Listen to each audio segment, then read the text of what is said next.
Hey team, are you woke? I used to think that that was a very exciting term to be making its way around the viral videos and the TikTok and the news. I was so excited to hear that people were waking up. And then things got quite out of hand really quickly. I even remember long before woke was a term, taking a look at some beginnings of cancel culture. I remember, I forget who the comedian was, but the comedian made a joke about whatever it was. It was probably about a marginalized group. And they were pointing something out that was absolutely true, what was going on. And a whole bunch of people rallied together and said, cancel this comedian. And I remember taking a look at that news story, thinking to myself, and must have been back in 2010, 2011, thinking, really? Is this what society has come to? We can't even have comedians making statements about what's happening in the world because they're wrong in making those statements. I mean, comedians for generations have been the ones that we look to create satires and to, in a humorous and lighthearted way, to make these sort of societal remarks. So I was shocked back then when that kind of stuff was happening. And this really has a lot to do with this freedom of speech. And this is such a hotly debated topic.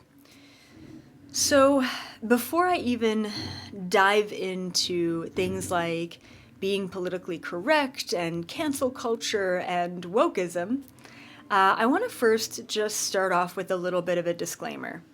This is not meant to be a polarizing video. In fact, my intention here is to do the opposite, is to bring two extreme sides together. Because I know that within my small community, I have the extremes of one side, the extremes of another side, and then I have a lot of you, which is impressive, who can find that middle ground, who can be neutral, and to objectively observe what's going on without having some sort of emotional reaction. Because whether you are the extreme right or the extreme left, there is so much emotional buildup in today's society. And I've been wanting to do a video on this for quite some time, and I was actually a little disappointed that being woke was not necessarily being awakened and consciously alert, but more so being aware of minorities and marginalized groups and saying the right thing or not saying the right thing and essentially taking the consequences that follow. So yeah, let's get into it. But yeah, I just want to say, please, no hate, no discrimination. I'm not looking for the extreme sides in this video. I'm not looking to, validate maybe your perceptions on this movement. Once again, I am here to neutralize the emotion that is involved in this movement because there are absolutely some terrible sides of this, and there are absolutely some incredibly positive sides of this. And at the end of this video, I'm going to go over some solutions that I believe is going to get us out of this wokeism, this very politically correct sort of stage that we're in right now. Okay, so let's talk a little bit about free speech. I actually didn't write this note down, and I wrote my notes very specifically because I'm running on some fumes today, so my energy isn't as high as it usually is. But I want to talk just candidly about free speech here. And this has kind of been the hotly debated topic around being woke is free speech, Are we Are we going to cancel the people that we don't like because they're not aligning to some sort of political correctness? Or are we going to give them a platform to say what they need to say? And especially in today's society where everything and everyone is so extreme and so polarized, do we give them all the opportunity to say what they need to say, even if it causes harm for someone else? Now, I just actually got finished reading Elon Musk's autobiography. And first of all, it was extremely well written. Whoever that guy is who kind of shadowed him and followed him around and wrote it was incredible. And part of me was really trying to understand and get behind the mind of Elon Musk. And I mean, I have a lot to say about that in particular, but I'm not going to say it here. Well, I will say he's definitely an alien. That's all I gotta say. And who knows what side he's playing as an alien. But regardless of that point, one of the things at the end of the book is his acquisition of Twitter. And one of his like really leading causes for Twitter, I think, from the book, from my understanding, is that he wanted to acquire it to give that freedom of speech back. He really felt like the platform went downhill, and he felt like it really truly became too politically correct. And a lot of people were getting shut down because they were just speaking their mind. What happened was when he basically acquired it and fired everyone, he fired, I want to say, a team of maybe 150 or 200 people who all did content moderation. And they were all there to basically monitor the content that was on the platform. And so when he let go of all of these people and he said, free speech for all, and he just opened up that platform, what ended up happening was a lot of different, and I'm not going to say the word, a lot of different organizations that go against governments and things like that, if you catch my drift, started to rally on that platform and started to create groups and I don't know, like basically it got way out of hand really quickly, and a lot of people who wanted a lot of hate and genocide and destruction and death in this world started getting on that platform because, hey, it's a platform for free speech. So Elon basically had to, tail between his legs, figure out that not everything can be as open as he wanted it to be, and he had to start to do a little bit of moderation. I'm bringing up this point because this is it's a really expansive topic, one that I definitely cannot cover in a 30-minute video. But what I do want to cover is basically the implications of this movement and how we can easily navigate through it, because we're in the middle of it. Now, especially if you have children who go to school, and let's just say that school is public school, it's even more concerning, right? Because the next generation are being raised in a certain way that can be very polarizing and that can be very confining. And, I'm going to get to this in my notes here, but one of the things that I find about being politically correct and this woke movement is that the entire intention of the movement is to help to marginalized groups. I find personally that the whole movement ends up marginalizing people a lot more than not. So let's get into it. Of course, before we deep dive, if you do enjoy my content, please go ahead and give this video a thumbs up, subscribe to the channel if you haven't already, and share this video to a friend who maybe really needs a little bit of neutrality in their life. And also, if this video, for whatever reason, is taken down, because there's been some weird stuff going on lately, just on my own channels, then you can find this video for free on my website, elizabethapril.com. Okay? Completely censorship-free platform, because we need it. All right. So, okay. So the definition of woke, I actually had to look this up because I'm like, I don't even know what the definition of woke is. And I'll just put it out there. All right. So essentially, the definition or the movement of woke or wokeism started with an awareness of racial discrimination against African Americans. That's actually how it got started. And then it kind of bled over, as we see today, to an awareness of all social inequalities, racial, sexual, even like body weight and things like that.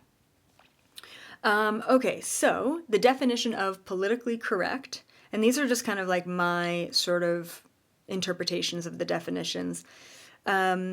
So using terms to ensure that everyone is included. Like, to be honest, I looked up the definition of politically correct, and this is just my take on it. Using terms to ensure that everyone is included, okay? And then cancel culture, once again, sort of my take on it, is a group effort to boycott a person or organization for going against political correctness. All right, so all these things are really combined. Now, I actually wanted to have some fun and look up some politically correct terms. I was kind of interested in what some terminology would be, and there's some really funny ones. I don't mean to be offensive to anyone, but hey, take it or leave it. Okay, so apparently we're not supposed to say the word clumsy. So if someone's clumsy, that's actually not politically correct. If you wanted to be politically correct, you would call them uniquely coordinated. Okay. Okay, also another one I found interesting was job losses. No, you're not supposed to say job losses. You're supposed to say restructuring. Just doesn't even make sense. We kind of all know this one. Merry Christmas is actually Happy Holidays. This was interesting. A prison cell. No. You're not supposed to say a prison cell. You're supposed to say a custody suite. It's not a prison cell anymore. It's a custody suite. I thought that was interesting. I like this one. I am going to personally petition for this one in particular. Instead of saying short, because it's offensive, you have to say vertically challenged if you want to be politically correct. As a vertically challenged individual, I'm going to petition for that one. And I'm totally messing with you. Call me whatever you want. Single, the word single, like, hey, I'm single. No, you're not supposed to say single. You're actually supposed to say flying solo. That is the politically correct term for single, is flying solo. And then instead of saying guys, you're actually supposed to say folks. And it's so funny because, back in the day, it's just like a freaking hippie who believed in dimensions and aliens and the universe and whatever. And I remember messaging someone on Facebook who was like, hey, I'm interested in being a client. Now, this was like 10 years ago. And I'm like, hey, man, no worries. Here's the link to book a session. And she came back and she's like, I am not a man. You have no right to call me a man. How could you? How dare you call me a man? And she's like, I will not be a client of yours, man. And it was just like this big deal. And I'm like, okay, sorry, dude. And I still say guys. You guys know. Anyway, I thought that was just a funny little story that I had there. And I'm like, damn, do I really need to watch what I say? Which, yes, there is a bit of responsibility there. Okay, so here's what I believe. I'm gonna read my notes word for word because it's very specific. Okay, so there is, without a doubt, discrimination and marginalization happening in society. I mean, we would have to be very ignorant to deny that, okay? All right. Will changing the language change the hate? No, I don't believe that changing the language is going to change the hate. I really don't. We as a humanity need to see the differences in order to heal them. This is such an important point, okay? As a humanity, as a society, we need to be able to see the differences in order to heal them. And this is why I believe this movement is happening. Okay, however, over-focusing on the differences can and does perpetuate them. Right? It's important to see the differences in order to heal, but also over-focusing on them is just going to perpetuate them. So, for example, if I went around my life and I said, "Hi everyone, so I'm a pansexual, female gendered Caucasian woman who prefers to go by the pronouns she, her, they, them, I don't know, whatever. But you can also refer to me as a psychic or a truth seeker, but I'm not a life coach, so please don't say that. And sometimes I feel like expressing my dog side. So I hope that you can respect that side of me. It's just like, the more we label ourselves and go around the planet saying, so these are my labels and this is how I identify and this is what you need to respect, it's what we're doing is we are further separating ourselves from the collective. So because of all of these labels, I am a unique individual who needs to be heard and seen, and because you don't have all of the labels that I have, then we're not the same. Having more labels, having more language is not going to solve the problem. It's perpetuating it. And it kind of blows my mind that people who are knee deep in this political correctness, in this wokeism, do not see how they are perpetuating the problem, right? Yeah, okay. So, there is more division now than ever before, and that's not just because of wokeism, that's because of a lot of stuff. But it's needed. Once again, the division is needed in order to heal the divide. We need to feel and understand and be aware of the separation in order to come together in unity. Unconditional love is about holding space for all sides and all aspects of a person. So, kids in school, I really honestly feel bad for kids in public school.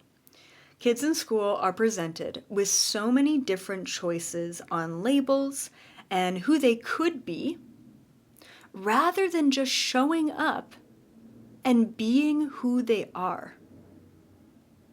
And I'm going to repeat that. And I think that even adults can get stuck in this as well. Kids in school or adults in society are presented with so many choices on labels and who they could be. I don't know, like, am I this? Am I that? I've got a little bit of this ethnicity in me. Maybe I have a little bit, maybe that's more of my personality. Maybe I love the color pink instead of green. Maybe I'm a Jeep person instead of a Chevy person. You know what I mean? Maybe, am I left? Am I right? Am I liberal? Am I Democrat? Am I Republican? Who am I? What am I? Am I blonde? Am I brunette? Am I gay? Am I straight? Do I like men or women or both? Am I into aliens? I don't know. And it causes so much anxiety, so much unnecessary pressure. And not only is it a pressure to figure out how you identify within yourself rather than just showing up and exploring and being, but it's so much pressure in, am I going to be offensive? Am I offending anyone right now? Did I say the right thing? Are you, is it African American or African or Black? I don't know. And why are we getting stuck in this rather than just seeing each other as human beings? Because when we can start to see ourselves as human beings, we all gotta eat, we all gotta poop, okay? We all gotta shower, we all gotta drink water, we all have to have access to housing, food, clean water, social services. Can we not just understand that there's differences out there, understand that there's marginalized groups out there, and all agree that as human beings on planet Earth sharing this soil, regardless of culture and language and religion and gender, can we all just agree that we all deserve access to basic needs? Why are we overcomplicating it? And I will say that, once again, this is needed. This is needed. The separation, the division, the wokeism, the labels, the bullshit, it's all needed. It's needed because there's been a lot of things that have gone unsaid for a very long time. And now, they're just all being said all at once, and it's a little much. Right? This is not a political debate. It's not. It has nothing to do with politics. It has nothing to do with the right side or the left side or groups of individual. It's not even about the level of awareness. What we're talking about, is a debate around acceptance. And when a human being cannot accept themselves, they will not be able to accept others. So why don't we have more of a push, more of an organized effort, which, I mean, that's why we're all here right now in this community. But why don't we have this collective push and this collective effort to come together and work on the inner acceptance of self first, and all of the external marginalized problems are going to actually be resolved. Because once we say, hey, I know who I am, I'm a human being, I deserve access to things like food and fresh water and shelter. Look at that human being over there. They do not have access to food and fresh water and shelter. What can we collectively do about that? Right? I mean, it's not a difficult quantum equation to overcome here. The solution isn't about more labels. It's about more compassion. So, I have 3 steps. Step number 1 is see everyone for who they are. That's it. If someone comes to you and they're like, hi, I identify as a da-da-da-da-da-da-da, and you're like, okay, I accept that. Hi, I'm just a human. Okay, I accept that. The real first step is accepting yourself for who you are, and then accepting everyone else for who they are. Step number 2. I've already gone to step number 2. It's that easy. Accept it. Step number 1, see yourself and others for who they are. Step number 2, accept that. Right? Accept it. If someone identifies as something, that's okay. If they're using all the PC language, that's okay. Accept it. That's who they need to be, and that's how they need to express in this moment, and that's okay. And step 3, that's it. There's only 3 steps. Understand that we are all sides of the same energy. Move on together in harmony. The earth energy is shifting away from separation and toward unity. There is no escaping that. All of this is happening for the reason of this shift. Once again, we have to see the separation. We have to see the labels. We have to see those marginalized groups in order to change that, in order to come together in unity. Okay?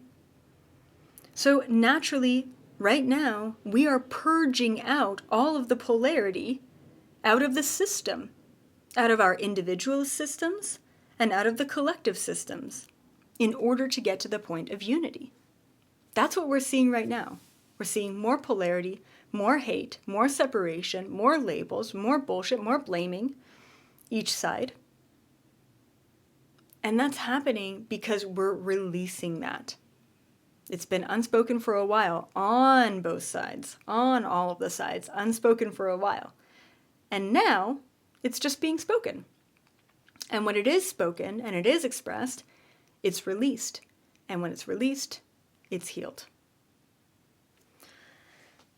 And that's it. If this video is taken down for whatever reason, or you're looking for more incredible content on things like reptilians and conspiracies and other dimensions and aliens and the Galactic Federation and spiritual awakening and entrepreneurship, check out my censorship-free platform, ElizabethApril.com. And if you do enjoy the YouTube, probably not all the ads, but it's also an ad-free platform too, on my website. But yeah, if you do enjoy YouTube, please give me a thumbs up, a like, a share, and subscribe if you haven't already. And stay woke? No, I'm kidding. Stay human and understand that we're all human and we deserve unity. All right, team. I'll see you on the other side.